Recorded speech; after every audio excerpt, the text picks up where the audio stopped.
Oh iya. Oke. Kamu cerita lagi. Oh iya.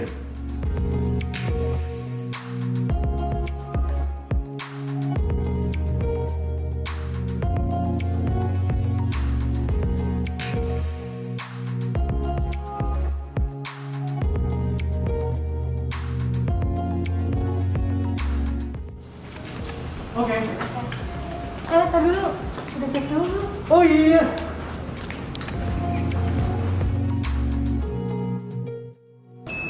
Oke, 346. Oke.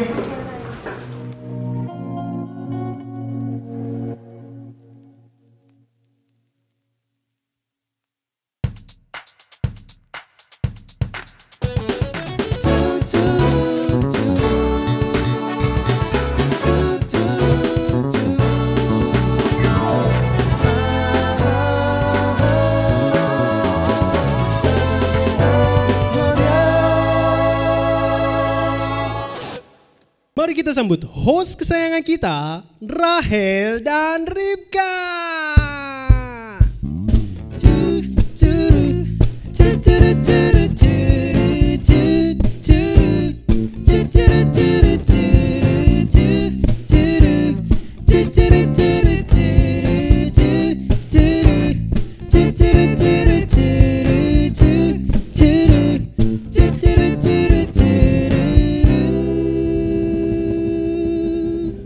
Shalom Gloria, selamat malam semuanya.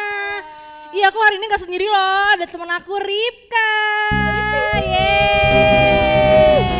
Nah, sebelum kita mulai nih seperti biasa kita mau salam GP dulu. Oh tentu. Oke, siap itu musik membantu kita ya. Oke, terima kasih Bang Jago. Yuk kita mulai yuk. Siapa kita? GPIB Gloria. Apa kabar GPIB Gloria? Luar biasa, fantastis, yes, yes, yes. Tepuk GP. GP. GP. GP. Yeay, GP. Udah lama kita nggak tepuk GP. Udah libur berapa minggu ya? Nggak bertemu Iya. dengan teman-teman semua di rumah nih karena suatu kendala nggak apa-apa. Kita ketemu Iya. lagi sekarang. Sekarang kita ketemu deh. Nama ini Kak. Kok aku manggil kamu Kak sih kayak aneh gitu ya? Kamu manggil kasih, udah Kak, panggil Ripka aja. Ripka, Aku lebih kita- muda dari kamu. Oh baiklah, Iya. pembohongan publik ya. Oke kita lanjut lagi. Kita mau di episode 8 ini kita temanya tentang apa? Tentang hikmat di kala pandemi. berhikmat di kala pandemi. Ya, betul. Nah kita nanti akan ada bintang tamu juga seperti biasa dari. Jauh ya? Ih ini jauh banget guys. Iya loh. Kayak di luar dunia, enggak luar dunia sih ya, luar angkasa dong itu. Kita ada Kita kan bakal ngobrol bersama Jacqueline dan Kak Otnil. Otnil.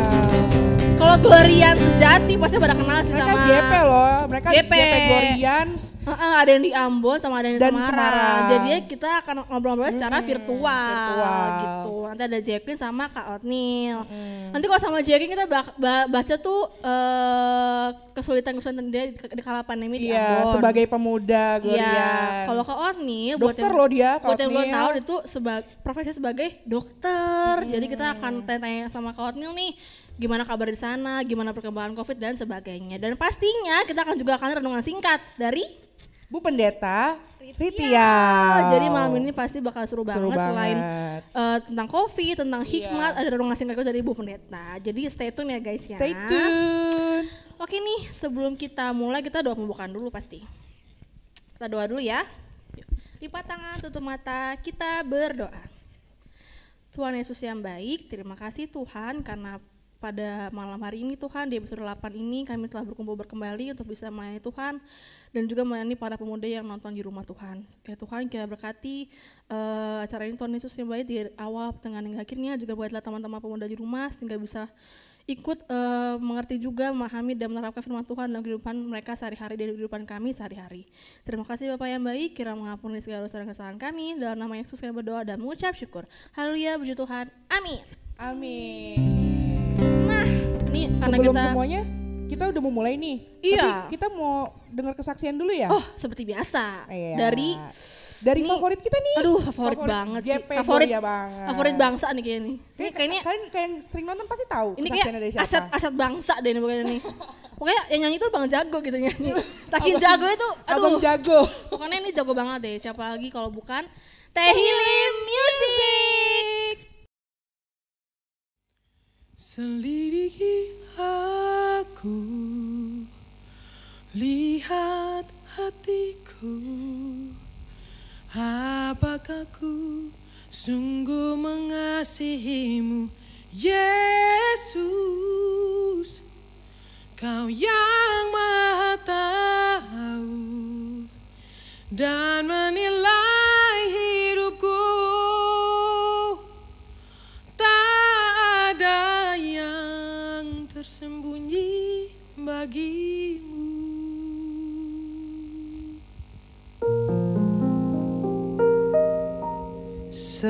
Selidiki aku, lihat hatiku, apakah ku sungguh mengasihimu, Yesus, Kau yang Maha Tahu dan menilai hidupku. Tak ada yang tersembunyi bagiku. Telah kulihat kebaikanmu yang tak pernah habis di hidupku. Ku berjuang sampai akhirnya Kau dapati aku tetap setia. Telah kulihat kebaikanmu yang tak pernah habis di hidupku. Ku berjuang sampai akhirnya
setia.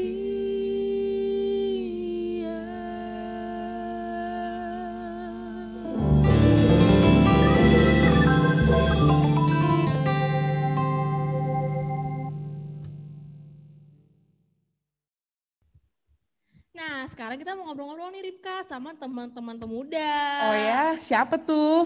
Ih, ada dari Ambon sama dari Semarang loh. Jauh banget. Wah, jauh-jauh ya, tapi Iya. teman-teman GP kita kan ya. Oh my Terus god. yang di Semarang itu profesinya dokter loh. Oh, yang di Ambon apa? Yang di Ambon profesinya apa HRD kalau nggak salah deh, HRD perusahaan gitu Oh, deh. oke. Pokoknya susah teman-teman pemuda kita inilah. Iya, benar-benar. Nah, sekarang kita ngobrol nih sama mereka. Yuk, Kita panggil ngobrol yuk. yuk. Mana kita panggil Nih, yuk? Mukanya mana nih mukanya nih? Mana nih? Mukanya Kak Atin, Zed Queen. Ayo, Ada nongol dong. Nongol dong. Jangan malu-malu. Nah, Hai, oh halo. Wah, ini yang orang Halo. jauh itu. ini jawabannya kan lama banget mereka tahu. Kita terakhir ketemu tahun lalu ya. Iya, udah lama banget. Oke, sekarang kita mau ngobrol-ngobrol sama mereka nih Kak. Wah, ya. masih sehat-sehat ya terlihat. Luar Sehat biasa. sih ya, apalagi Jack Queen kan lebih subur gitu ya, sehat ya, puji Tuhan. Puji Tuhan. Nah kita mau ngobrol-ngobrol sama mereka nih, tapi awalnya mau ngobrol sama Jack Queen dulu deh, Jack Queen dulu ya. Sama yang Jack Queen. Jack Queen, Oh, halo. tolong mic-nya di unmute, tolong. Coba di Kak Igu. unmute dulu, nggak kedengeran. Halo, halo. Hai Jack Queen. Hai. Apa kabar? Puji Tuhan baik. Puji Tuhan. Luar biasa, fantastis. Jack Queen sebenarnya terima kasih banget ya sudah mau hadir secara virtual di acara GP kita ini. Makasih loh Jack Queen sudah meluangkan waktunya. Di Ambon sekarang jam berapa Jack Queen di Ambon? Maaf suaranya kecil banget nggak Nggak kedengeran. kedengeran. Coba Sekarang ya. tes gimana? Tes, dengar? Oh, Dengar. Halo. Tadi pas ngomong pertanyaannya nggak Oke, kedengeran. diulang ya, nggak apa-apa, diulang. Oke, boleh diulang ya. Jack Queen, jadi apa kabar boleh? langsung aja ya. Langsung aja.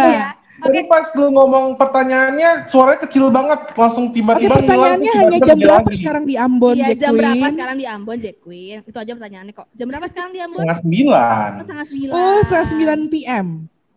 Wita dong harusnya Gila. nggak sih? Maksudnya PM malam. Oke. saya. Iya. Lanjut pertanyaan aja ya. Oke, lanjut. Maaf nggak mudah. Oke, Oh, Jack nggak Queen. penting. Nanti kita akan mau tanya-tanya ke Jack Queen nih ya. Jack Queen kan kabarnya baik nih, puji Tuhan. Kabarnya baik, terus makin subur, makin terlihat sehat ya. Puji Tuhan. Nah, Jack Queen, kesulitan apa sih yang dihadapi Jack Queen sama pandemi di Ambon, Jack? Kesulitannya dalam hal apa dulu nih teman-teman tanya? Kesulitannya dalam hal generalis sih, kan lagi pandemi, COVID, kerjaan Jack Queen gimana? Apakah lebih sulit atau enggak? Apa? Oh, keseharian ya? Ya, keseharian Jack Queen, betul. Oke, kalau untuk kesulitan aku sih kebetulan aku kan tinggalnya di rumah Om dan di perbatasan kota dan Kabupaten Maluku Tengah. Jadi agak repot ya dengan kondisi COVID ini karena aku harus lewat perbatasan dulu untuk pemeriksaan gugus sebelum ke tempat kerja, dan itu setiap hari selama 3 bulan berturut-turut dari bulan Juni. Udah 4 ya berarti ya. Jadi kayak agak repot banget, harus setiap minggu update surat kesehatan, kemudian kesini sudah minta untuk rapid, dan juga harus bawa kemana-mana surat. Jadi kalau mau pergi liburan, mau pergi ke pantai, atau mau ke kota Ambon harus bawa surat dari surat-suratnya, pokoknya lah surat-surat keterangan sehat, surat rapid, surat tugas dari kantor, KTP, dan segala macam itu harus Repot dibawa. ya berarti setiap hari? Setiap hari. Aja agak repot Setiap memang. hari di rapid atau ada berkala gitu rapid aja, Jack? Rapid, aku rapid sebulan sekali sih. Oh, sebulan Kebetulan dibiayain dari kantor juga, jadi ya nggak terlalu sulit sih emang. Oke. Jadi itu kesulitan Anda Ya, sama pandemik ini. aksesnya jadi agak terbatas di sini, jadinya angkot juga susah, ojek juga susah, jadinya agak repot kemana-mana gitu. Oh, baik. Kangen denger repot aja, Jack Queen repot gitu. Iya Kangen sih. deh denger repot aja. Jadi udah gitu. apa tuh repot deh. Iya, Repot. kemana-mana Sekarang jadi- repot jadi setiap hari. terbatas gitu. Oke, kalau itu kesulitan kamu, nih, aku mau nanya nih, menurut Jack Queen tuh hikmat tuh seperti apa sih? Maksudnya ya menurut pandangan lo tuh hikmat seperti Ya, apa? sesuai dengan tema kita, tema malam ini kan Iya, berhikmat- karena sesuai tema. berhikmat di kala pandemi nih. Jadi Nah, menurut Jack Queen hikmat jadi- tuh apa sih? Menurut Jack Queen apa hikmat? Menurut aku hikmat itu seperti sesuatu yang diberikan Tuhan, akal sehat yang diberikan Tuhan untuk kita berpikir ke depan kira-kira apa sih yang harus kita lakukan dan bagaimana dampaknya dari apa yang kita lakukan. Jadi kita harus berhikmat dalam melakukan segala sesuatu gitu. Itu menurut aku. Jadi harus berhikmat ya. Berarti hikmat itu penting ya, Jacqueline ya? Penting banget. Nah, kalau gitu karena hikmat itu penting, menurut Jacqueline, apa fungsi hikmat di kala pandemi ini, Jack? Nah, tuh fungsi hikmat di kala pandemik menurut aku pribadi coba berpikir lebih gimana ya, kayak berpikir ke depannya dan bukan ke depannya, berpikir lebih luas untuk bagaimana menanggapi atau menangani situasi seperti ini, karena percaya nggak percaya kan banyak pro dan kontra terhadap COVID ya, atau di kala pandemik ini. Jadi gimana kita sebagai anak-anak Tuhan untuk menyikapinya dan menerima sebenarnya COVID itu ada nggak sih atau gimana, tapi jadi insecure aja jadi buat diri kita, jadi penting banget gitu. Jadi bagaimana kita tetap menjalani protokol kesehatan, menaati peraturan dari pemerintahan dan juga segala prosedur atau proses yang sudah dibuat oleh pemerintahan atau dari apa namanya itu, gue lupa lagi ya, pokoknya dari tim-tim kesehatan lah gitu yang buat kebaikan kita gitu. Diketawain lo sama Kak Otniel. Nah, oke. Agak blepot emang bahasanya, pokoknya hikmat itu penting lah, karena kalau menurut aku hikmat tuh kata lainnya akal sehat. Kalau akal sehat lo nggak jalan ya udah bye udah kena COVID. Bye. Nah, jadi hikmat berfungsi banget tuh. Betul, nyambung dari Jacqueline tadi kan Jacqueline nanya, COVID tuh real apa enggak sih? Atau sebenarnya tuh COVID tuh gimana sih? Nah, pas banget nih kita kedatangan Dr. Otniel Jacqueline kan. Jadi kita bisa memberitahu kita tentang update terkini tentang COVID-19. Kak Otniel, halo. Hai Kak Otniel. Halo semuanya. Apa kabar? Puji Tuhan, baik. Sehat. Apa kabar kalian semua di sana? Puji Tuhan, sehat Puji Tuhan. semua. Makin subur juga, puji Tuhan ya. Makin subur gitu ya. Bener. Udah lama kita nggak ketemu ya? Lama banget. Iya, udah lama banget. Setahun ya? Lebih kayaknya. Tahunan. Lebih. Nah, nanti Jacqueline juga kalau mau nanya, boleh lo Jacqueline ya sama Kak Otniel. Iya kan tadi Jacqueline bilang bahasanya agak membingungkan kan, ada dokter boleh ya kan? Langsung. Nah, ya kan ceritanya udah habis, silakan Kak Otniel. Kak Otniel nih, aku mau nanya nih Kak, sebenarnya sih kita kan butuh juga nih edukasi singkat tentang COVID-19 nih Kak. Sebenarnya tuh COVID-19 itu ada atau enggak sih, kan kesannya kontrai gitu kan. Sebenarnya COVID itu real apa enggak sih? Kok banyak yang nggak percaya, masih banyak yang nongkrong, masih banyak yang apa sih COVID itu nggak ada kali, lo tuh dibohongin jadi segala macam. Yang meremehkan gitu. Iya, ya mungkin dari sudut pandang Kak Otniel sebagai dokter dan juga sebagai anak Tuhan, seperti apa gimana Kak? Oke, jadi sebenarnya sih kalau mau ngebahas masalah ini tuh sebenarnya adalah masalah yang sudah terjadi dari bulan Maret ya, kalau nggak salah Maret itu kan sudah mulai penetapan COVID sebagai pandemi kan. Ya jadi dari awal COVID itu memang sudah banyak sekali kayak desas-desus atau misalnya rumor bahwa kayak oh COVID ini konspirasi, oh COVID ini propaganda, oh COVID ini misalnya sesuatu yang tidak nyata dan tidak menakutkan dan sebagainya. Dan jujur saja memang di kalangan dokter pun sempat sekali kita misalnya ada yang meragukan hal seperti itu gitu kan, sempat. Tapi ternyata setelah kita menjalani masa-masa dari bulan Maret sampai bulan Oktober ini, di mana pandemi ini memang di Indonesia khususnya ya tidak kunjung selesai, dalam artian malah kasusnya itu masih stagnan atau malah cenderung naik, itu memang kita melihat banyak sekali kasus-kasus yang sangat berhubungan dekat dan juga bisa dibilang itu kasus-kasus yang fatal dari COVID-19 ini. Jadi mau nggak mau kita sebagai tenaga kesehatan ya kita pasti percaya tentang hal ini, dan juga memang kita selalu mengedukasi masyarakat bahwa COVID itu memang ada, COVID itu memang real, dan memang COVID itu penyakit yang kita tidak bisa menyepelekan sama sekali gitu. Bukan berbeda dengan seperti penyakit-penyakit virus lainnya kayak flu dan sebagainya.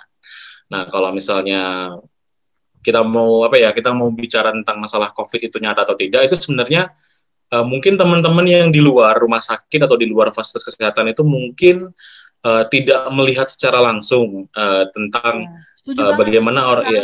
Serius. orang-orang yang mungkin memiliki gejala atau orang-orang yang mungkin tidak memiliki gejala tapi ternyata hasilnya positif dan sebagainya, itu kita di rumah sakit itu justru sangat melihat secara dekat, secara real, itu kita sudah sangat bukan khatam juga sih, sudah sangat sudah terbiasa banget lah untuk melihat hal seperti itu sekarang gitu loh.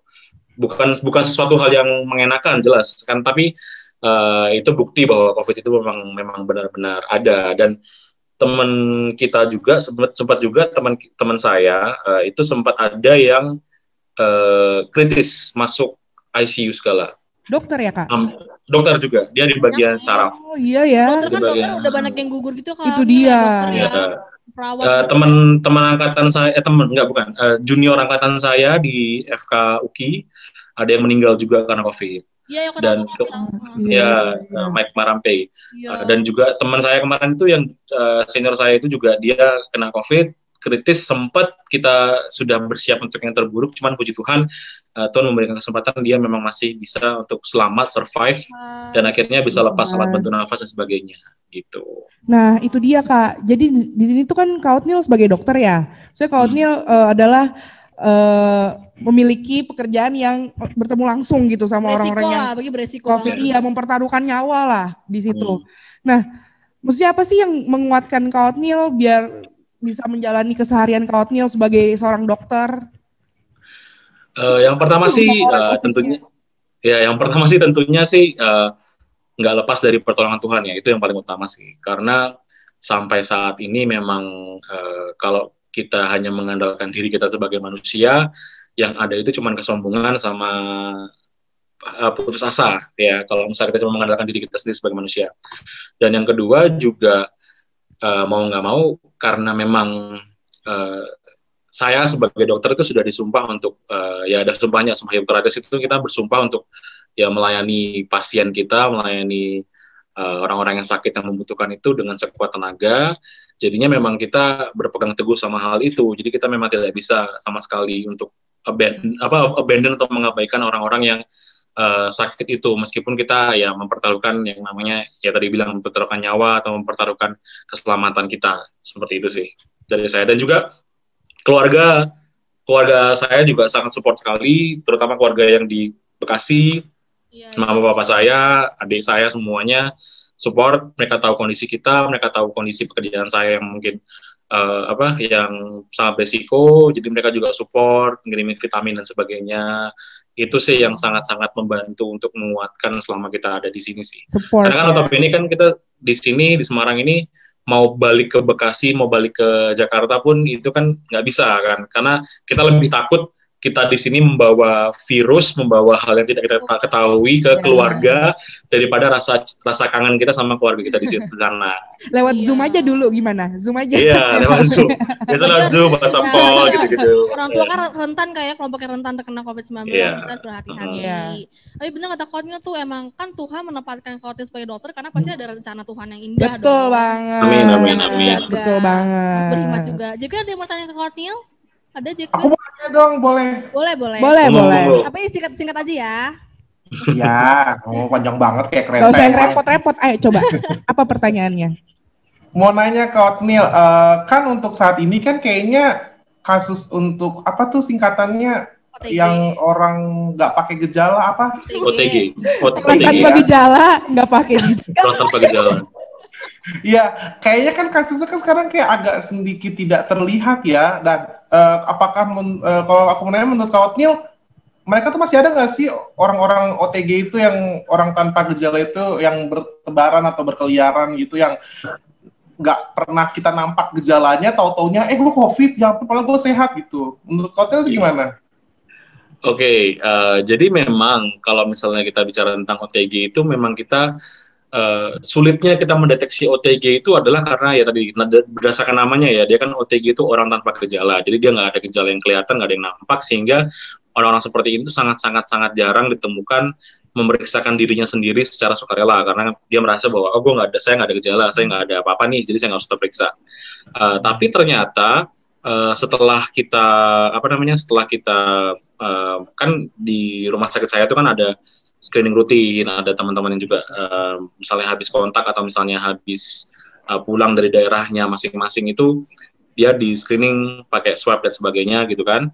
Nah ternyata memang ada teman-teman kita, ada orang-orang kita yang memang masih memiliki hasil swabnya itu positif gitu loh. Dan karena memang si COVID ini berdasarkan dari penyakitnya sendiri itu sebenarnya dia itu hanya menimbulkan gejala itu biasanya pada orang-orang yang mungkin rentan atau memiliki faktor resiko tertentu. Jadi kayak misalnya ada penyakit bawaannya terlebih dahulu gitu loh. Jadi memang orang-orang yang tidak memiliki penyakit bawaan atau orang-orang yang menjaga kesehatan tubuhnya dengan baik itu lebih jarang. Saya nggak bilang nggak ada, tapi lebih jarang untuk terkena yang namanya gejala dari COVID-19 ini. Karena kenapa saya bisa bilang bahwa ini masih ada juga, karena teman saya juga satu divisi sama saya, satu departemen sama saya pun kemarin tidak ada gejala ketika dia di swab itu positif gitu. Ya. Jadi memang masih ada banget gitu loh. Maksudnya memang masih ada dan sangat sulit untuk mendeteksinya karena rata-rata dari mereka tidak mau memeriksakan diri secara mandiri. Ya, harus terjawab ya. Dulu. Ya terjawab ya, Jacqueline. Emang harus berhati-hati banget dan berhikmat. Iya benar. Nah, benar. Seru banget ngobrol-ngobrol sama Jacqueline dan Courtney. Sekarang kita waktunya untuk mendengarkan dengan singkat dari Ibu Pendeta Ritia. Iya. Supaya kita imannya semakin dikuatkan, semakin apa sih hikmat tuh apa sih gitu kan? Iya, biar lebih runcing gitu. Betul sekali. Oke, sekarang untuk melengkapi nih sharing session dari Jacqueline dan Courtney, kita akan mendengarkan renungan singkat dari Ibu Pendeta Ritia. Silakan masuk ya. Jadi persilakan Bu Pendeta. Selamat sore, selamat jumpa semuanya. Selamat sore Ibu. Selamat sore Ibu. Semuanya sehat. Puji Tuhan. Ibu sehat Ibu Pendeta. Ibu Pendeta. sehat juga. Oh puji Tuhan. Oke, kita silakan duduk Bu Pendeta. Ibu Pendeta, terima kasih banyak sudah menyempatkan waktunya untuk datang ke acara GP ini, Bu Pendeta. Kita senang banget datang berdua karena kangen juga ya. Kangen udah lama ya nggak ketemu sama Bu Pendeta Ritia. Kan juga PF di Ibadah GP. Sekarang di acara ini. Sekarang di Saturday Night. Gitu ya. Nah Ibu Pendeta nih, tema kita udah episode 8 nih Ibu Pendeta. Saturday Night Glorious. Udah 8. Iya, udah 8 episode. Sudah ditaburkan dengan berbagai macam tema. Iya, puji Tuhan. Nah, tema kita pada episode kali ini, temanya itu berhikmat di kala pandemi. Masa kita dari Amsal 4 ayat 6, Ibu Pendeta. Nah, tadi kan teman-teman pemuda sudah sharing nih. Ada Jacqueline dari Ambon, Kak Otni sebagai dokter di Semarang. Halo Otni. Udah lama nggak jumpa ya, semuanya sehat. Sehat, puji Tuhan. Puji Tuhan.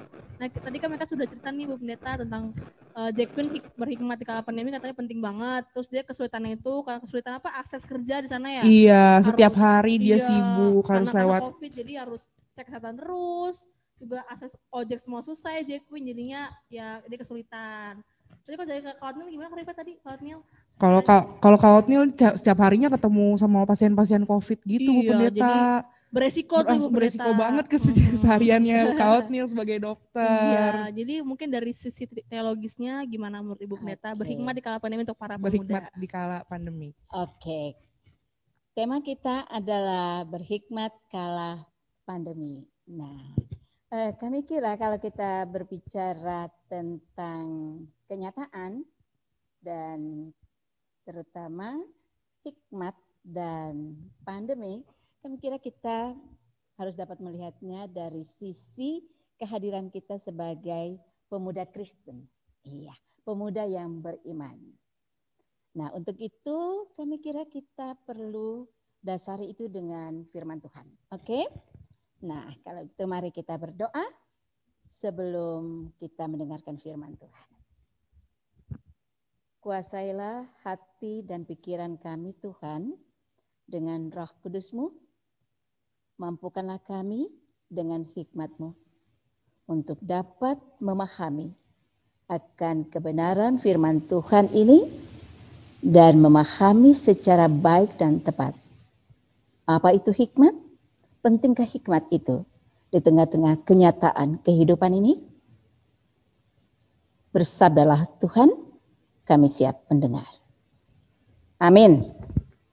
Iya, untuk itu kita baca dulu firman Tuhan yang kita akan renungi bersama malam ini yang menerangi tema kita. Amsal pasal 4 ayat 6.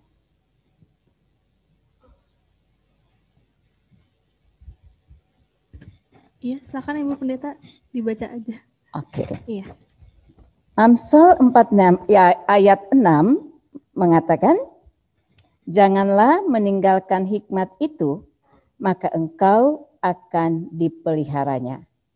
Kasihilah dia, maka engkau akan dijaganya. Demikian firman Tuhan. Dengan firman Tuhan ini kita akan melihat tema kita tadi, yaitu berhikmat di kala pandemi. Nah, mungkin yang perlu kami tanggapi yaitu dua kata di dalam tema ini. Yang pertama itu berhikmat, yang kedua pandemi. Ya. Dari tanggapan yang diberikan oleh Jacqueline maupun oleh Dr. Otnel tadi, sebenarnya ada garis merah. Walaupun Jacqueline katakan kayaknya ada keraguan, apakah pandemi itu ada atau tidak, begitu ya Dr. Otnel ya? Iya. Sedangkan dengan kenyataan fakta-fakta yang ada yang diberikan oleh Dr. Otnel tadi, jelas pandemi itu merupakan suatu fakta, bukan gosip. Iya. Jadi kami kira ini juga yang kami pahami. Dan hal itu secara umum saya ingat suatu tanggapan atau pernyataan dari pakar Indonesia. Mereka katakan begini, dampak dari pandemi ini melumpuhkan dua hal dalam kehidupan manusia, yaitu melumpuhkan dunia kesehatan dan yang kedua melumpuhkan dunia perekonomian. Dan kami kira ini bukan suatu hal yang menjadi hanya impian atau hanya sesuatu yang kosong sebenarnya, tapi ini sudah merupakan suatu kenyataan. Iya, bahwa memang pandemi itu ada. Dan kami kira itu suatu fakta yang berdampak dalam kehidupan kita manusia. Iya. Kalau kita mau katakan banyak sekali dampak negatif yang lahir karena pandemi itu. Iya, pandemi COVID-19. Iya. Dan itu sangat terasa mempengaruhi kehidupan kita manusia, masyarakat umum. Seperti misalnya kita lihat sekarang bahwa ya banyak sekali kesulitan, kesusahan yang lahir akibat dari pandemi ini. Dan itu terasa dalam kurang lebih 7 bulan. Kita semua ada di dalam situasi ini. Dan akui atau tidak, dan itu melahirkan dampak negatif yang begitu besar dalam kehidupan kita manusia. Nah, sekarang kita lihat di sini tentang pandemi itu. Ada dua hal yang dapat melahirkan atau dilahirkan karena pandemi itu. Yang pertama sekali ada dampak negatif dalam kehidupan. Dan ini semua orang tahu pasti, yaitu adanya terjadi PHK di mana-mana, iya, ada pengurangan tenaga, ada sih lapangan pekerjaan yang begitu kurang, ini sekali membuat orang susah cari kerja, dan banyak sekali dampak dari pandemi itu, iya. Dan ini benar-benar melahirkan suatu kesulitan dalam kehidupan kita manusia, juga termasuk kehidupan orang percaya. Semua kita, bukan hanya di masyarakat secara luas, tapi kita juga gereja. Nah, apakah itu juga dihadapi oleh kita anak muda Kristiani? Pastinya Bu Pendeta banyak. Banyak teman-teman kita. Terasa juga kan? Iya, Bahkan pribadi masing-masing. Iya, pribadi masing-masing. Iya, kita juga rasakan itu, iya kan? Dan kita menghadapi keadaan yang susah itu, iya. Nah, inilah kenyataan yang mau atau tidak akan kita hadapi. Itu mungkin yang kita lihat ada dalam pandemi. yang dilahirkan gara-gara pandemi yang menyebar di Indonesia ini. Lalu yang kedua, selain itu ada juga kok dampak positif yang dilahirkan karena pandemi yang ada dan tersebar di Indonesia ini. Nah, dampak positif apa saja? Kalau dalam kehidupan keluarga? Jadi lebih banyak waktu bersama gak sih di Iya. rumah? Iya. Sering bener. sama-sama, sering ngobrol. Kalau tadinya susah banget untuk kumpul-kumpul, iya kan? Pagi-pagi lagi, Bapak jalan. Dia mau nggak mau aja jadi di rumah terus bareng-bareng deh. Jam 6 jalan, jam 6 pagi jalan, pulangnya Rumah. rumah, Iya. sore. Udah sore, udah Anak- malam. Malah Langsung pergi, tidur. pergi anak belum bangun, pulang anak-anak udah tidur. Iya. Iya, selain itu kayaknya pada saat sebelum pandemi itu waktu kurang sekali untuk berkumpul bersama, ngobrol bersama seperti Iya. Rika tadi katakan. Iya, itu sulit sekali karena masing-masing orang sibuk dengan Kesibukan Urusannya sendiri di masing-masing. luar dirinya rumah. sendiri-sendiri. Iya, tapi saat pandemi itu ada, semua kita punya waktu. Suami punya waktu untuk istri, istri punya waktu untuk suami, juga orang tua punya waktu dengan anak-anak. Nah, dan itu semua adalah dampak dari ini, dari pandemi dalam kehidupan kita manusia. Mungkin yang perlu kita pertanyakan di sini, apakah dampak ini juga mempengaruhi kehidupan anak muda? Pasti. Iya nggak sih? Iya. Iya sangat Sangat lah. lah. Sangat banget, apalagi kita yang lagi Ah. masa-masa produktif banget sekarang. Extrovert Iya. banget tapi di rumah terus tuh gimana gitu. gitu. Jadi dampak itu juga terasa dalam dunia anak muda. Dan kami kira inilah hikmat. Jadi kalau memiliki hikmat, maka akan ada daya juang. Iya, karena dia dapat berpikir positif di saat dia melihat berbagai peristiwa yang terjadi di sekitarnya. Nah, itu peranan hikmat. Pentingnya hikmat dalam kehidupan seperti yang digambarkan dalam Amsal 4 ayat 6 tadi. Iya.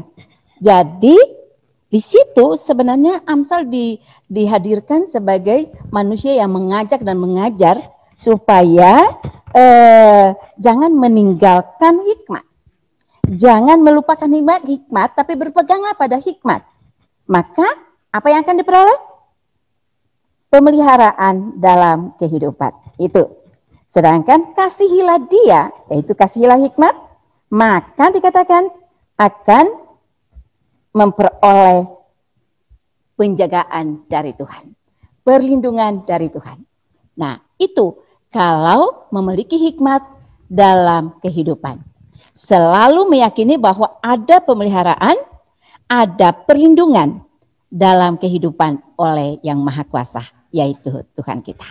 Nah, ini dampak hikmat. Pentingnya hikmat saat kita diperhadapkan dengan keadaan yang susah sulit dalam kehidupan, dalam perjuangan. Jadi, kalau kita lihat kata akar katanya, dari kata hokmah, yaitu pengertian tentang hal yang baik, yang tepat, yang benar. Sama seperti Salomo, dia minta hikmat, dan dia dapat membedakan mana yang baik, mana yang jahat. Dan dia juga dapat mengambil satu keputusan yang tepat di tengah-tengah permasalahan hidup yang dia hadapi. Ingat kan, ada 2 orang ibu dalam perebutan bayi. Nah, dia mampu bersikap. Jekui inget gak? Dia mampu bertindak. Lupa jangan-jangan Iya. ceritanya nih. Iya. Ayo. Lupa nggak? Ketawa tuh. Tentang hikmat tuh ada Salomo. Karena dia memiliki hikmat. Iya. Iya. Dan hikmat itulah yang membuat dia mampu mengambil satu keputusan. Selain itu, ya dia bijaksana. Jadi hikmat salah satu artinya juga dia bijaksana di tengah-tengah kenyataan kehidupan yang dia alami. Dan kami kira inilah pentingnya hikmat. Di tengah-tengah dampak pandemi itu. Di tengah-tengah kesulitan dan kesusahan hidup, di tengah-tengah tantangan dan pergumulan seorang pemuda untuk memperjuangkan kehidupannya sekarang dan masa depan, maka hikmat itu penting. Dia mampu berhikmat, kalau dia mampu berhikmat maka dia akan merasakan betapa baiknya Tuhan itu di tengah-tengah segala kesulitan dan kesusahan hidup. Dia tidak mampu atau dia tidak gampang untuk patah semangat, hilang harapan, tapi dia punya daya juang untuk memperjuangkan kehidupan di masa depan, di masa sekarang dan masa depannya. Karena dia yakin dia punya pemelihara dan pelindung hidup, yaitu Kristus Tuhan yang dia yakini. Ini renungan yang disampaikan bagi para pemuda, bagi kita bersama. Ayo, jangan melupakan hikmat. Iya, jadi peganglah hikmat dalam hidup. Iya, berarti kesimpulannya itu hikmat itu adalah senjata kita nih buat menghadapi masa-masa pandemi. Tameng senjata. Iya. Kalau misalkan kita nggak berhikmat di pandemi, wah kita nggak dapat perlindungan. Dia katanya kalau dengan Jacqueline, bye. Iya, bye. Ya. Terus juga Kak Otil juga sebagai dokter, Kak Otil kan pentingnya hikmat dalam kehidupan. Jadi Kak Otil juga sebagai dokter, Kak Otil setiap hari harus ke rumah sakit, harus bisa berjuang lah untuk menyembuhkan pasien bagi tengah pandemi gini. Kita harus percaya juga nih kalau semua pasti akan berlalu, teman-teman. Badai pasti berlalu dan janji Tuhan akan selalu ada pelangi setelah badai. Jadi kita nggak perlu takut, tetap bersabar, berhikmat dan tetap percaya akan janji Tuhan yang indah. Semua akan indah pada waktunya. Terima kasih banyak Pendeta. Terima kasih banyak. Terima kasih Kak Otil. Terima kasih Kak Otil. Terima kasih Jacqueline yang sudah jauh-jauh. Sehat-sehat ya semuanya, sehat-sehat. Sama-sama. Di sana ya, stay safe. Jaga kesehatan semuanya. Terima kasih semua sehat. Ibu Pendeta terima kasih. Terima kasih Bu Pendeta. Sama-sama doa penguatan ya, teman-teman, kita doa ya. Sama-sama doa penguatan yang akan dipimpin oleh Ibu Pendeta Ritya. Iya. Mari kita berdoa. Banyak hal Tuhan yang kami harus hadapi di saat kami memperjuangkan akan kehidupan masa depan kami sebagai anak muda. Tapi kami boleh bersyukur dalam kehadiran kami sebagai pemuda Kristen. Kami diyakinkan bahwa kami menghadapi perjuangan hidup dan memperjuangkan masa depan kami ada Tuhan. Tuhan yang selalu hadir, terlibat dalam kehidupan kami, hadir sebagai pemelihara kehidupan, pelindung kehidupan kami. Tolong kami untuk dapat meyakini akan hal ini di saat kami masing-masing memperjuangkan kehidupan kami. Kami percaya bahwa kami akan berhasil dalam kehidupan karena kami punya Tuhan. Tuhan yang memberkati kami, yang melindungi kami, yang memelihara kami dalam perjuangan kehidupan kami masing-masing. Terima kasih Tuhan, berkati kami semua, lengkapilah kami dengan hikmat-Mu, agar kami mampu melangkah dengan pasti dan dengan penuh sukacita memperjuangkan kehidupan masa depan kami masing-masing. Berkati anak muda ini, berkatilah gerakan pemuda Gloria dalam segala rencana pelayanannya. Apapun yang mereka lakukan, Tuhan, berkatilah agar kehadiran mereka dapat mempermuliakan nama Tuhan dan menjadi berkat banyak anak muda dalam kehidupan jemaat Gloria maupun anak muda di sekitar pelayanan mereka. Terima kasih Tuhan Yesus, berkati dalam hidup, berkati dalam usaha dan kerja. Biarlah semua kami selalu merasakan betapa baiknya Tuhan kami dalam menjalani hidup ini. Ampuni dan sucikanlah kami Bapa, dalam nama-Mu kami boleh berdoa. Amin. Amin. Nah, seperti tadi aku bilang, kalau kita nggak perlu khawatir teman-teman bahwa pasti semua akan indah pada waktu Tuhan kan, karena pasti semua akan berlalu. Nah, kita akan nyanyi lagu nih, waktu Tuhan pasti yang terbaik. Nyanyi yuk.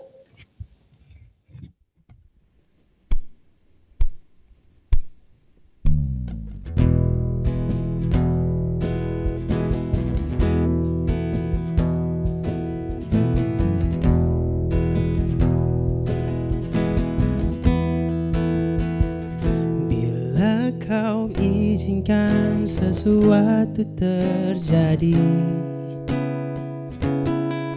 ku percaya sama untuk kebaikanmu. Bila nanti telah tiba waktumu, ku percaya kuasa-Mu memulihkan hidupku. Sesuatu terjadi, ku percaya semua untuk kebaikanku.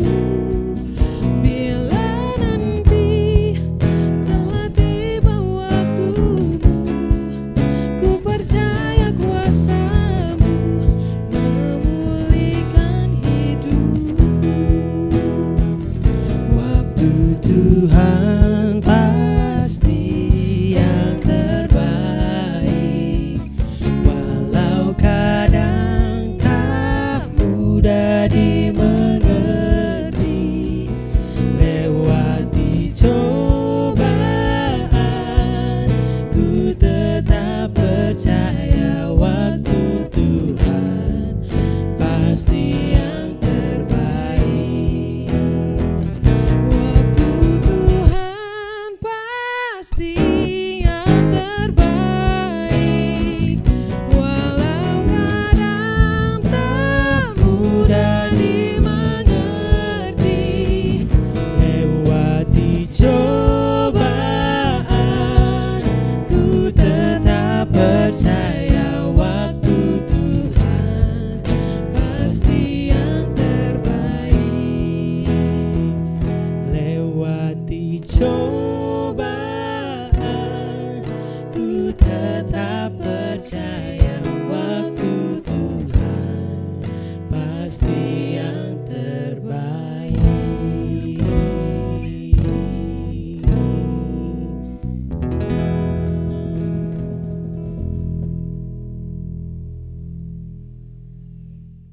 Arahkanlah hati dan pikiranmu kepada Tuhan dan terimalah berkat-Nya.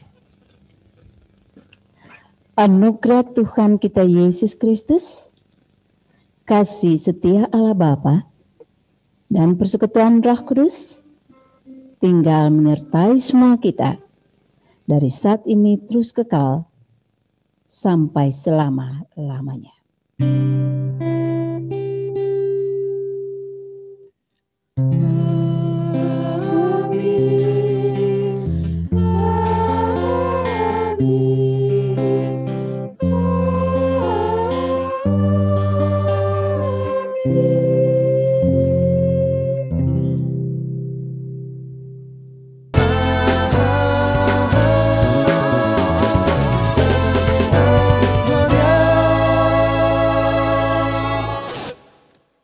Frozen Yummy cek, mini kebab premium jelas jajanannya.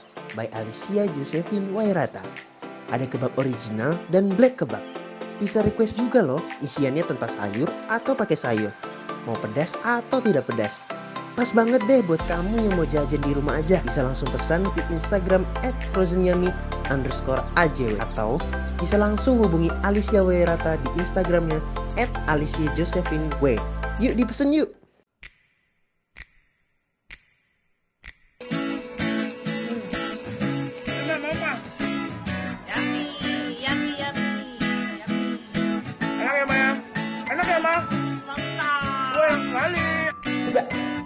Mau makan yuk. Enak banget. Gue ngapain harus enak banget, bikin masak, crispy, gurih, masih enak banget guys. Di Delicious ya. Sama. Dagingnya banyak, mayonesnya juga banyak, ada sausnya juga, gila. Enak.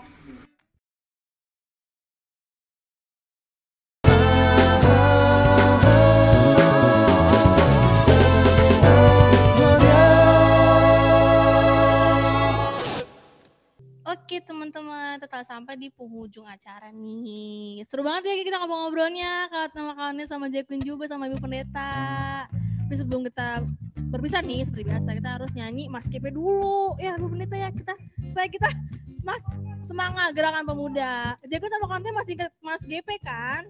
Masih kan? Masih dong. Kita nyanyi ya. Masih.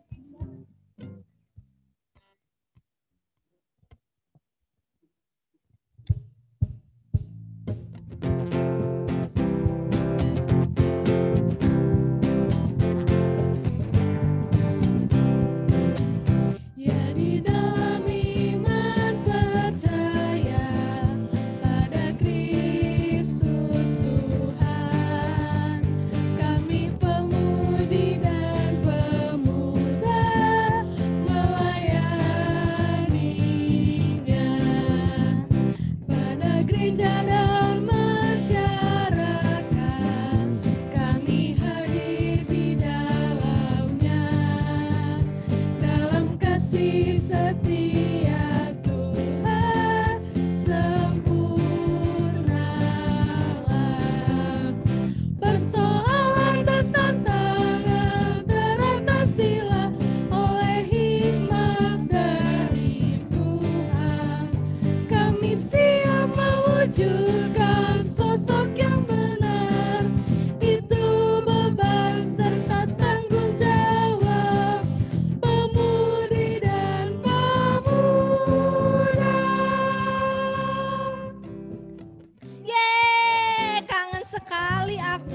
Mars GP sudah libur berapa minggu, senang ya. Semakin semangat kita nih Ibu Pendeta. Nah kita harus sudah berpisah nih Ibu Pendeta sama teman-teman di rumah, sama Kak sama Jacqueline juga. Senang banget, puji Tuhan kita sudah bisa ketemu sama kalian lagi, ya kan? Betul. Oke. Nah, di masa aku mau ingetin sekali lagi nih buat teman-teman di rumah juga yang nonton Pemuda, di masa pandemi ini tugas emang sulit banget pasti. Banyak mungkin kehilangan pekerjaan atau ekonomi jadi sulit atau mungkin kehilangan orang yang dikasihi karena penyakit. Tapi kita nggak akan pernah bisa mengerti apa sih maksud Tuhan tadi kala pandemi ini kan Ibu Pendeta ya. Yang harus kita lakukan adalah tetap percaya, bersabar dan berhikmat. Oke, teman-teman, sampai ketemu lagi ya di episode selanjutnya. Selalu sehat selalu. God bless you. Sayonara.